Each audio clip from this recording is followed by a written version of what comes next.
Have you ever felt like self-pleasure just isn't what it used to be? Maybe it feels rushed, hollow, or leaves you wondering if something's wrong. If you're over 60, you're not alone. I'm William, and I've spent years exploring what keeps men vibrant and confident as they age. Here's the truth. Many men are making small mistakes with self-pleasure that quietly hurt their health, their joy, and their sense of self. These habits might have worked decades ago, but now they're like old tools rusting in the shed, doing more harm than good. In this video, we're diving into 5 mistakes men over 60 make and how to fix them. You'll learn how to bring back sensitivity, rediscover pleasure, and feel more connected to your body. Stick around. Mistake number 3 might catch you off guard and change everything. If you find this helpful, type 1 in the comments. If not, type 0 to let me know how I can do better. Let's get started with a belief that's tripping up far too many men. Mistake number 1, believing you should hold back. The first mistake is thinking that holding back ejaculation will make you stronger or healthier. You've probably heard the buzz online. Abstaining boosts energy, sharpens your mind, or keeps you young. It's a tempting idea, like a secret shortcut to vitality. But let's clear the air. This is more myth than fact. Your body is built to release naturally, like a river flowing to stay clear. When you block that flow for weeks or months, you're not powering up. You're creating tension. Research shows regular release, say a couple times a week, supports prostate health and keeps things running smoothly. Holding back is like ignoring a check engine light. It won't make the car run better. What happens when you cling to this idea? Your body starts to protest. You might feel aches in your pelvis, get moody, or notice your energy dragging. A man I talked to in his late 60s swore by abstaining to feel youthful. Instead, he felt sluggish, like his body was stuck in neutral. That's not what you're aiming for, is it? Here's how to set things right. Let go of the myth and aim for balance. Release when your body signals it's time, maybe every few days, depending on how you feel. Think of it like tending a garden. Give it just enough water, and it thrives. Try this. Over the next few days, notice how your body feels after a natural release versus holding back. You'll find your rhythm. Breaking this myth opens the door to feeling better. But what's next might surprise you. It's a habit you're probably doing on autopilot. Mistake number 2, using the same old routine. The second mistake is sticking to the same self-pleasure routine every time. Same grip, same speed, same pressure, like a worn-out playlist you never change. It's comfortable, sure, like an old recliner. But here's the catch. Your body's not the same as it was in your 40s. When you repeat the exact same moves year after year, your nerves get lazy. They tune out, responding only to that one pattern, like a radio stuck on a single station. This dulls your sensitivity and makes every session feel predictable. What's the cost? Pleasure starts to fade. You might struggle to feel satisfied or find it takes longer than it used to. Worse, it can make intimacy with a partner feel distant, like you're not fully there. You might even start wondering if the spark's gone for good. It's not gone. It's just buried under routine. The fix is simpler than you think. Mix things up. Try your other hand for a change, like learning to write with your left. Slow your pace or lighten your touch.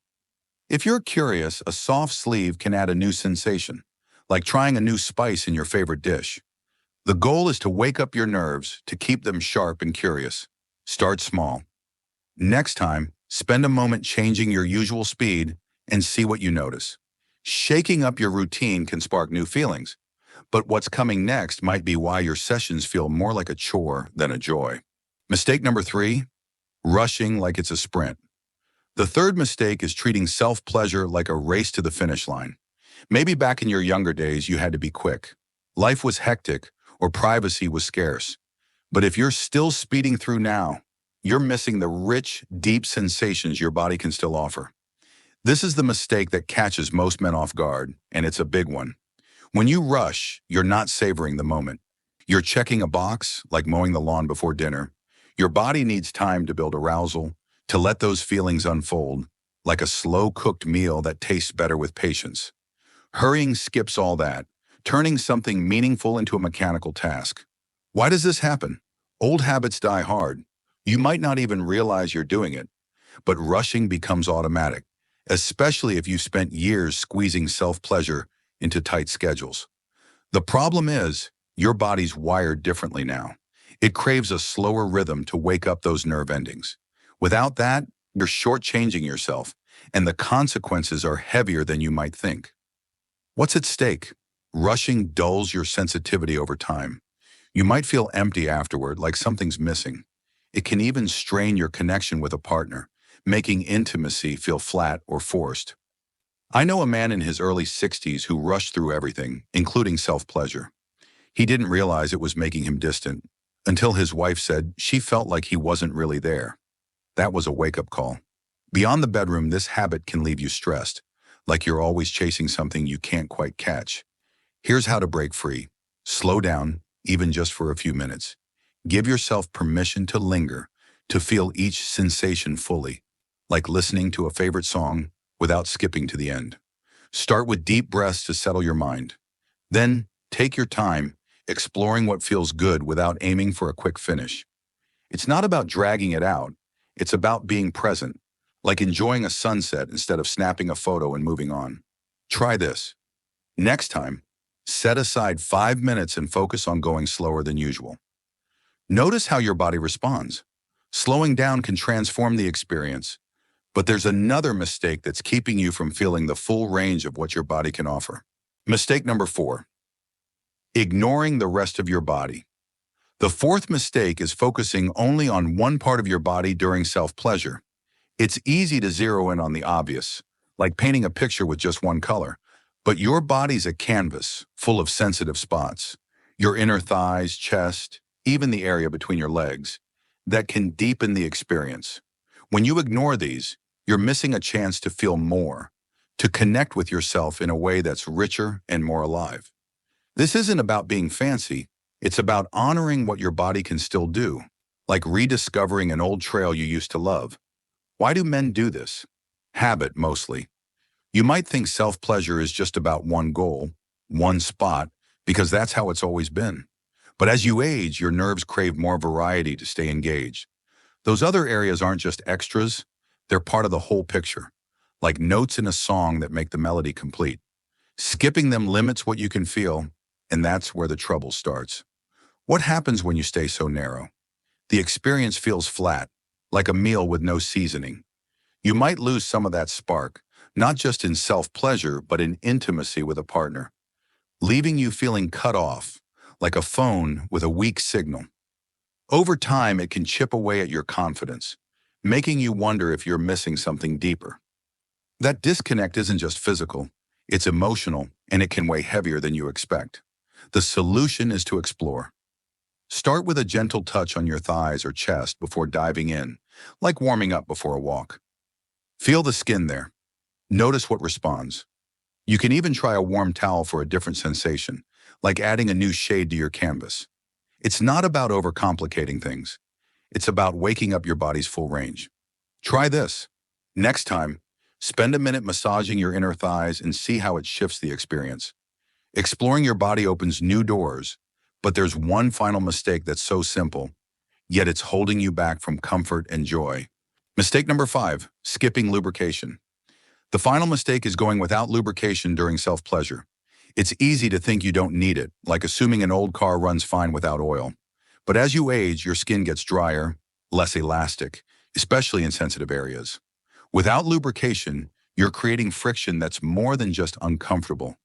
This isn't about luxury, it's about protecting your body, like wearing gloves to garden in the winter. Many men skip this step, either out of habit or because they think it's not necessary, but that choice is quietly working against them. Why does this happen?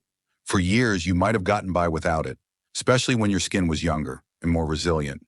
Or maybe there's a stigma, a sense that lubrication is only for partnered moments.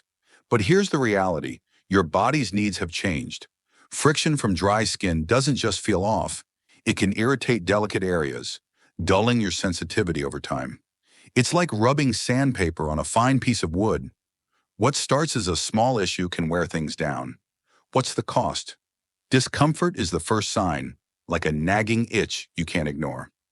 Over time, tiny irritations add up, making self-pleasure less enjoyable and even painful, especially if your joints or hands are stiff. It can sap your confidence, leaving you feeling like your body's betraying you. That's not just physical, it's a hit to your sense of self, like a flickering light that dims your spark. Here's the fix. Use a lubricant, even a small amount, to smooth things out. A water-based option is gentle and easy to find, like choosing the right tool for a job. If you don't have one handy, a bit of unscented lotion works in a pinch. Apply a dime-sized amount and adjust as needed. It's like oiling a hinge. Suddenly, everything moves better. Try this. Next time, use a touch of lotion and notice how it changes the experience. Adding lubrication is a small step that restores comfort, but there's a bigger picture here that ties all these mistakes together. These 5 mistakes, holding back, sticking to old routines, rushing through, ignoring your body, and skipping lubrication, are more than just habits. They're like weeds in a garden, quietly choking the vitality you deserve. But here's the good news. You can pull them out. Self-pleasure isn't something to hide or rush. It's a way to care for yourself, like eating well or taking a walk. It keeps your body balanced, your confidence strong, and your spirit lifted. The key is to approach it with intention, like tending a fire that warms your life. Start small, pick one change, maybe slowing down or adding a touch of lotion, and try it for a week. Notice how your body feels, how your mood shifts. It's not about perfection. It's about listening to yourself like you would a trusted friend. This isn't just about pleasure. It's about honoring your body's needs, embracing your right to feel good at any age. Let go of guilt or shame. Self-care is strength, and you're never too old to grow, to feel alive, to reclaim your spark. My friends, life after 60 isn't about fading. It's about burning brighter with wisdom. I've seen men transform by making these small shifts, like a friend who, at 65, told me he felt like he'd rediscovered himself after years of feeling stuck. That's what I want for you. Your body is like a flame, still strong, still vibrant, but it needs care to keep glowing. These mistakes were holding you back, but now you know better. Slow down, explore, lubricate, and above all, treat yourself with kindness. You're not just aging, you're rewriting your story, one choice at a time. Think of the man you want to be in 5, 10 years, confident, connected, full of life. That starts today with one small step. Maybe it's trying a new rhythm or simply giving yourself permission to feel without judgment. Whatever it is, you've got this. Thank you for sharing this journey with me, William, as we explore what it means to live fully at any age. If this moved you, hit that like button and subscribe to keep learning together. Here's to your next chapter, bright, bold, and unapologetically yours.